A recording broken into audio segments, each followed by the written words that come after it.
Ready to turn your Android phone into a Kaspa mining machine? First, head to the Google Play Store and download Termux.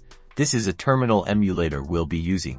Once installed, open Termux and let's set it up. We need to install some necessary packages. Type in pkg update and pkg upgrade y and hit enter. This will update and upgrade all the packages in Termux. Next, install the required tools for mining with pkg install git clone make y.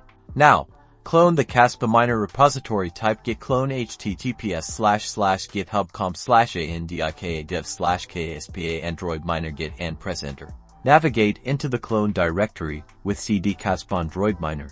It's time to build the miner. Simply type build and let the script execute. After the build is complete, you can start mining. Enter Kaspa miner your _wallet _address. Be sure to replace your _wallet _address with your actual Kaspa wallet address. Hit enter, and your Android device is now mining Kaspa. Keep in mind, mining on Android can be resource intensive and might impact battery life and device performance.